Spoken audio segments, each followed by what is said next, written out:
everyone. Welcome to another episode of Once a Lawyer. Today, we have one of India's rising musical stars, as well as a former member of Vahura with us, Aditi Ramesh. Nitika, please take it away. Thanks, Michael. Guys, Aditi Ramesh was once a graduate of the prestigious NALSAR University and worked with corporate law firms such as AZB and Partners. She also explored a career in legal recruitment and was a part of Vahura until 2018. Today, she has released two albums, Autocorrect and Leftovers, and she's a part of several bands, including Ladies Compartment. She has also performed at several prominent gigs abroad and in India, and has been a part of pulsating musical festivals such as Mood Indigo and NH7 Weekender.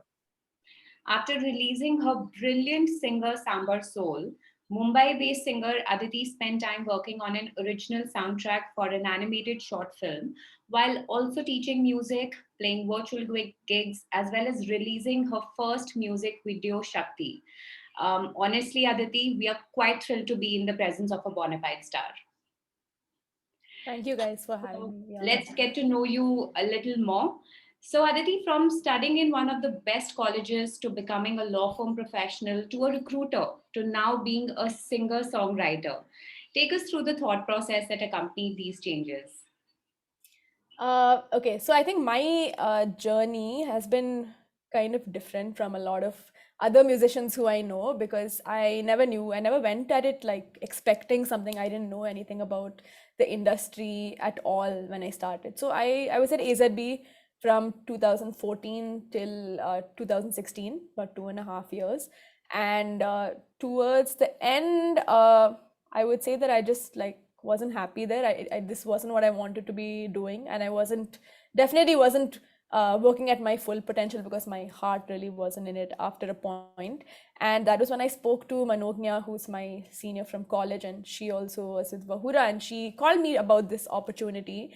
And it's like, I think everything just came before me, and I took the chance, and I'm so glad that I did. So when she spoke to me, I was like, yeah, I don't know what I want to do, but this sounds great. Like, it's an option. And I started speaking to everybody at Vahura, and it was like such a warm and welcoming environment. And also everyone was so supportive, and they knew that music was something that I wanted to do, and they really nurtured it and supported it and helped me to manage doing my work, my day job, as well as doing music. So it was a great few years. I think that was the hardest I've ever worked in my life, because honestly, it was like doing 2 full-time jobs at the same time. People will be like, oh, so you're a part-time musician. I'm like, I pretty much do what the full-time musicians do as well, but I also have a full-time job. It was crazy. I used to have rehearsals 7 a.m. to 9 a.m. Wow. on the same road as office, and then I have a full day of work, and then I have rehearsals in the evenings, and then Saturday, Sunday full days were when I used to record, because otherwise I had no free time. So it was, I think for 2 years it was almost like 24/7 on, which is why so much was able to happen so quickly. And then in 2019 I had shifted to part-time with Vahura, because it was just getting too much. And I actually never quit Vahura because I was in a great position and I was ready to do it. It was just that music had become so much that altogether it was too much for me to handle. I could have stayed for a little longer, because I still wasn't in a position where I was like, I'm confident I can earn enough. I kind of just took a leap at that point, because I was going to explode. It was just too much. So then I quit.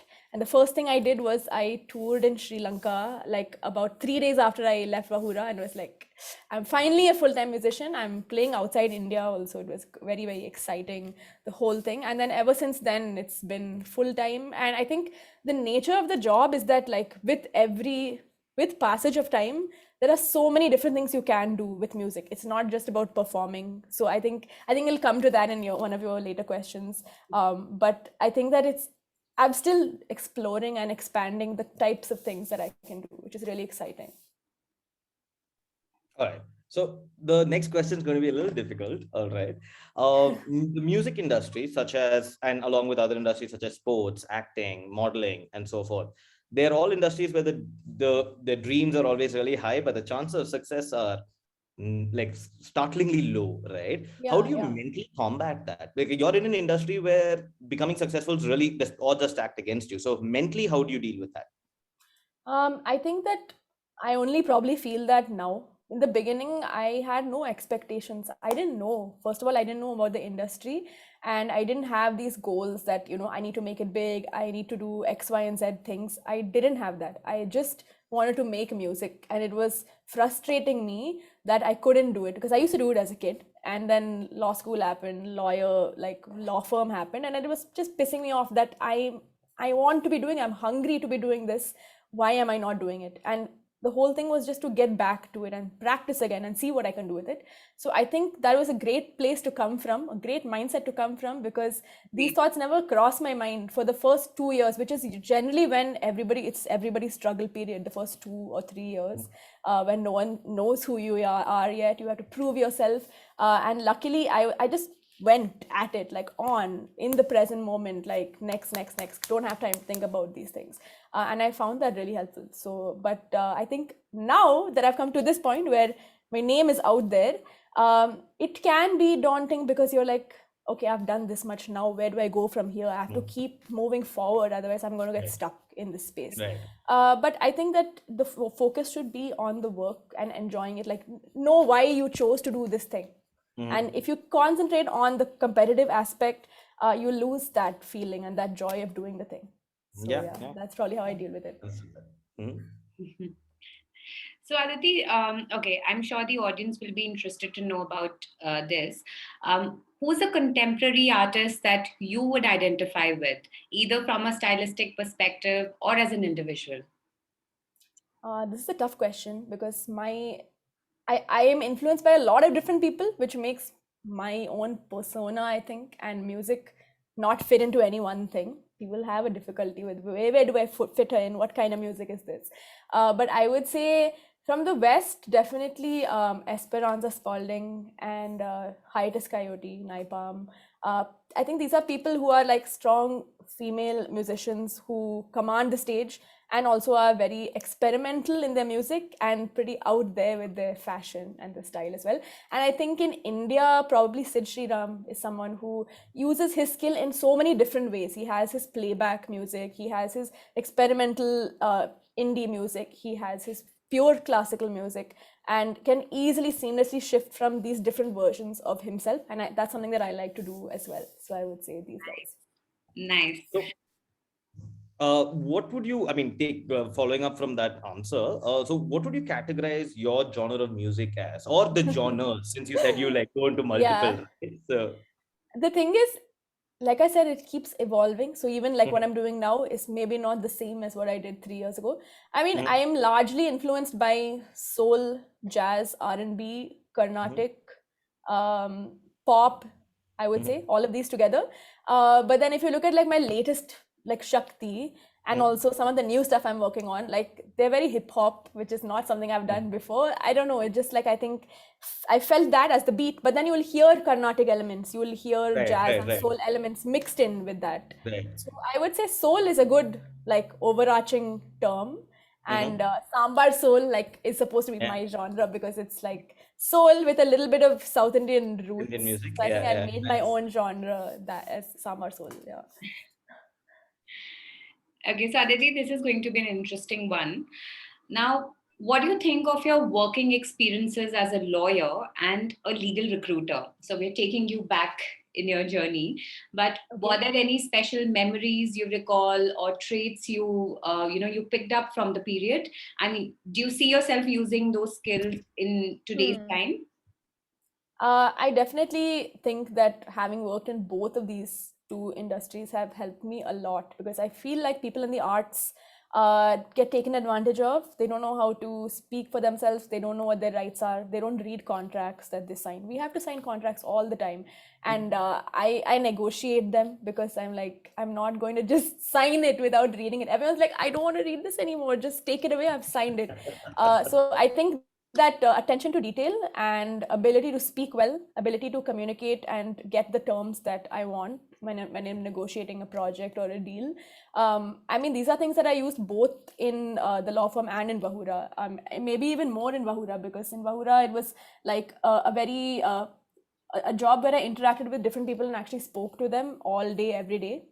And that definitely was something that contributed a lot to be able to have being able to have people skills, generally deal with all kinds of difficult people, annoying people, people who don't want to listen to you. And I feel like I have a confidence because I've gone through both of these jobs.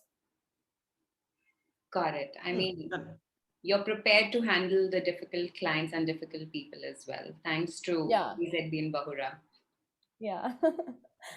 So we've been in a pretty tough spot over the last 2 years, and I'm sure person like you with the career that you have would have been more affected than most people, right? You're an Yeah, industry which deals with people coming together to listen big to crowds. music. Yeah, crowd, like like people are there, right? Yeah, And yeah. now suddenly you had for the last 2 years people couldn't be there together. So how did you deal with that during this time?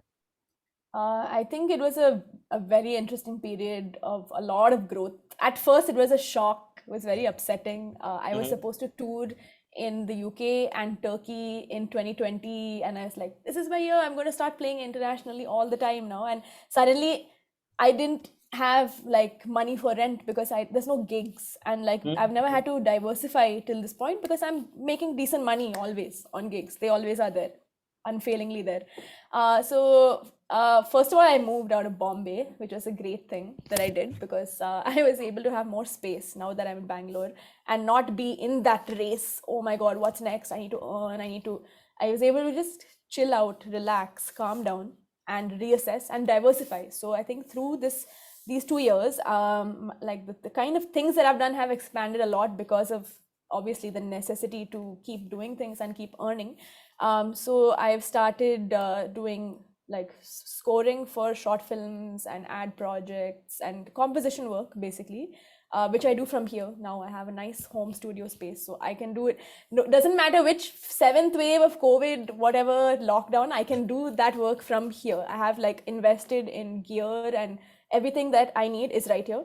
So I started doing that. I started teaching as well, and that has been a very fulfilling experience. Definitely have learned a lot from doing that.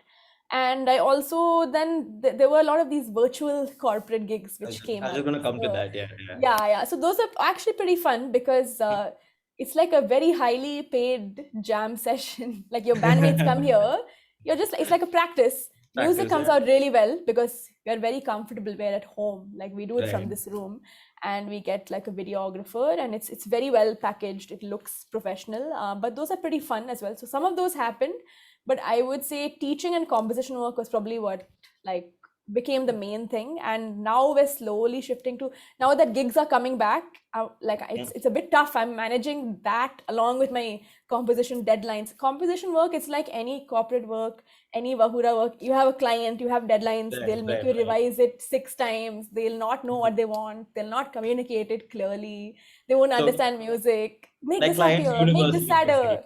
Yeah. Same, it's the same thing. I think we all go through the same thing. So right now I think I'm negotiating how to manage that with gigs as well coming back. But I think it was Good. great. It was a great Uh, experience to go through this just to kind of. like kind of explore more on your answer, what do you teach in music as such? Do you teach people singing or an instrument?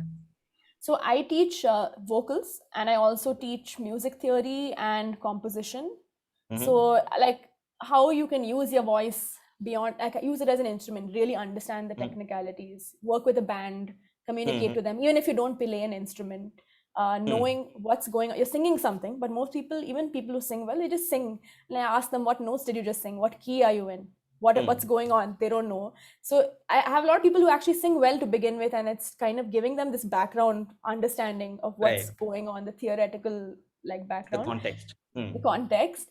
And then obviously we work on vocals also, like how to improve your range, how to make your pitch better, your tone better. Those are like And stuff that you physically work on with and who are exercise. your students per se? Are they kids? Are they like people, teenagers? They are like all over India, all over the world, and all different ages. Like the youngest is 14 and the oldest is like 47, maybe Wow. Wow. 48. Okay. That's a big range. Yes. Yeah. Yeah. And some of them are people who want to be professional musicians. Some of them are people who just are fried with their jobs and this is an outlet for them. Yeah. Yeah. And so it's really nice to be able to interact with so many different kinds of people as well and be part of their journey with their voice and with music. It's really great. Mhm. Nice. So Aditi, I'm sure every artist knows, and you must have dealt with a lot of critiques, both authentic and casual, right? So, how do you Yeah. cope with trolls and those who criticize your work? I think that like the first few times it really hits you hard because you're in your own world. You're like everyone is coming to you and telling you that you're so great. And the first time you see this, it's like what is like it hits you. But then it's fine. I think everybody gets trolls. Like if you put your Mhm. opinion out there on social media, you will get trolls. So forget about Hmm. putting yourself out there as an artist. It's a Right. part of life, and it's amusing. And I actually have come to a point where like if I get negative feedback, it's a good thing. It means that my music is actually reaching people beyond that small group of people who have Your own been crowd. supporting. Mhm. Yeah, I mean it means it's actually reaching.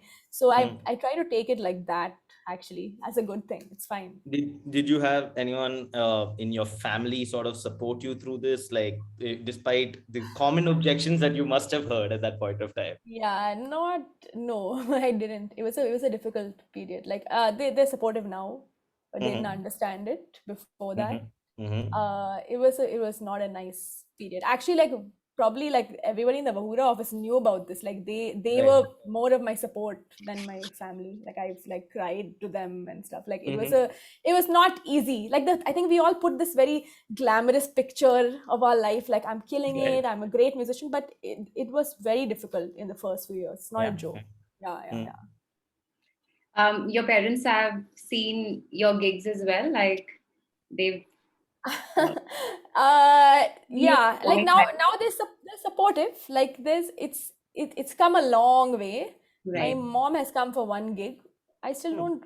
I kind of don't call them because Mm-hmm. there was a lot of issues there.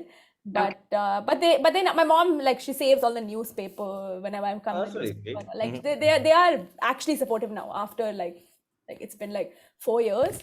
First Mm-hmm. 3 years were a bit odd, but now they're like on board. They get it. Like it's the thing is like it's a culture shock to an older generation Right. because Right. their idea of music is classical or Bollywood cabaret. They don't Mm-hmm. know that there's anything between these two, you know. So Yeah, they it's immediately also put it in they put it in that category because it's not the pure classical, you know. right, and the medium also is different now, right? Like back then, Yeah, if you said you were a singer, it means you're either doing shows or you were like singing for audio. movies or like such Yeah, or like yeah. soundtrack. But now you can just be a singer and release stuff online. You can do it yourself and then start Yeah, getting a they didn't following. understand that, and Yeah, like yeah, I don't blame them. It was coming from a place of concern and love, right. but yeah, that was a big part of why it was difficult. Because Mhm. like if anybody is doing this, who's watching this and has parental support, like don't take that for granted. It's a very big Mhm. thing to have that. Right.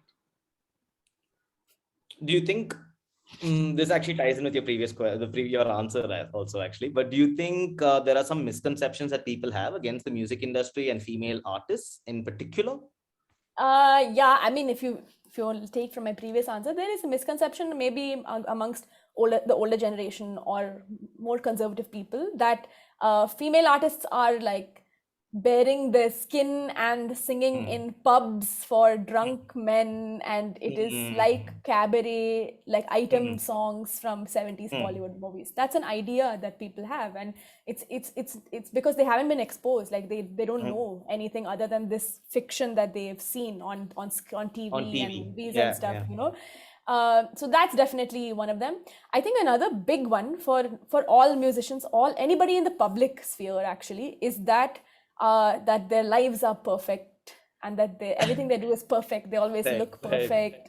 Like I think everybody, all human beings, we all have our fair share of difficulties, pain, difficulty, and especially when we are in the public, it adds even more pressure. And Right. of course, it's a business at the end of the day. I'm an entrepreneur, I would say. Like it's not Mm. just it's a brand that you're creating. So Right. what you put out there is carefully thought of. It's not just like I'm chilling and having chips at home. I'll put that picture. I won't put that because it doesn't tie Mm. in with the brand.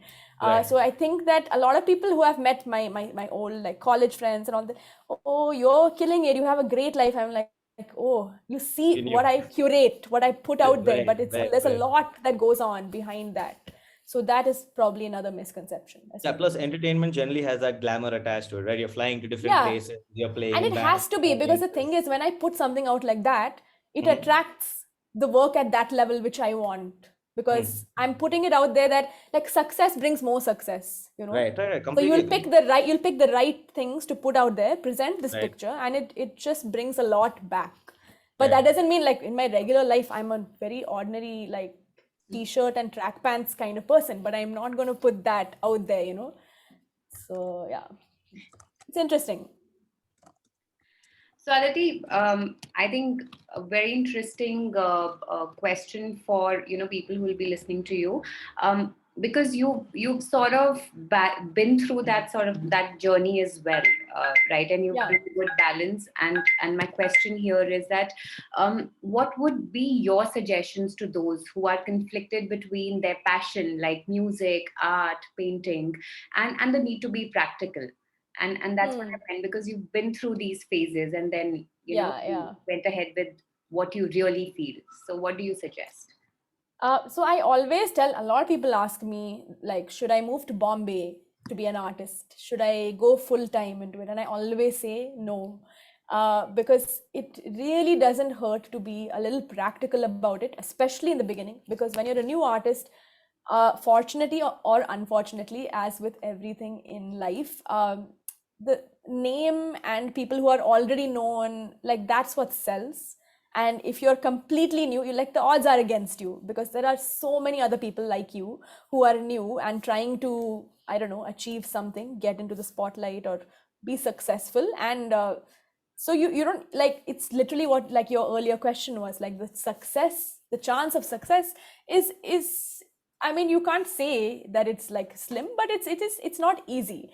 And if you fully jump into your passion full time to begin with, you are immediately dependent on it for survival and for supporting yourself. And it just doesn't give you the space to, first of all, explore who you are as an artist. What is it that you want to do? Because you don't know that yet in the beginning, and it keeps evolving. And so I always tell everyone to, if possible, if you have a degree, if you have some sort of a skill set, try and have an alternate source of income, at least in the beginning, until you reach a certain point where you know that you know what you're doing. Because like in the beginning, no one knows what they're doing, and still now also sometimes you don't know what you're doing. And at least now I can happily say I don't know what I'm doing, and I'm able to support myself. I'm not like, you know, taking up work that I don't like just because I needed that money. I'm not in that position anymore. But it was a great help to have a job apart from music in the beginning. And it creatively was a very a very fulfilling period where I could try out so many different things. And I don't think, if I had gone into it full time, I don't think I would have been successful so quickly. I would have been struggling and frustrated, and it eventually makes you jaded with the art itself, because it's not giving you what you need. At the same time, you're not getting what you need out of it, like artistically as well. You're So not I think, doing the things you like, but you're doing it for money and to survive. And so it's a little annoying. yeah. I mean, it's a lot more work this way, because you have Yeah. like two jobs to do. But what you're talking about is basically subsidizing your musical career with a regular job for a while, Yes, until the for a musical while. career is full time. Exactly. And it also keeps you a little grounded in reality. Yeah. Sometimes people are very delusional when they just, you know, go into it. So yeah, I think it's a great idea to do that. And people will tell you the opposite. They'll say, don't have a job, it's your passion, go into it. Why do you? But don't listen to people like that. I don't think that's the best advice. Yeah. So what do you plan to do now after Shakti? It's gotten quite an electric response from all that I've garnered, both visually and on text as well. So what do you plan to do next? So I'm doing a bunch of things. I'm always doing a bunch of things. I'm working on a couple of singles. So I am working on the next music video as well. I hope that it is out maybe April, May. And apart from that, I am working on an album as well, a Tamil album. So the first time that I'm doing something that's not in English.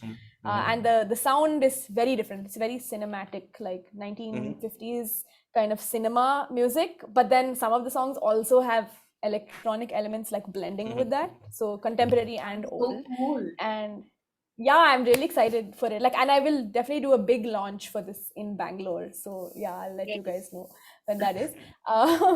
And apart from that, I'm still finishing up that animated film, the one that you spoke about that I in my bio. Just wrapping that up, like all of the songs for that. And I've started playing gigs again. I'm playing on the 14th. I'm playing at Jaipur Lit Fest on the 14th. Okay. So Nice. I think that like I feel like I will be performing more like henceforth. Looking forward to it. Yeah, hope we can catch. Thank you again for joining us for this session with Aditi. It's been amazing, and I'm really glad we got to do this, Aditi. Thank you so much Yeah, for your me time too. and Thank you participation. guys as well.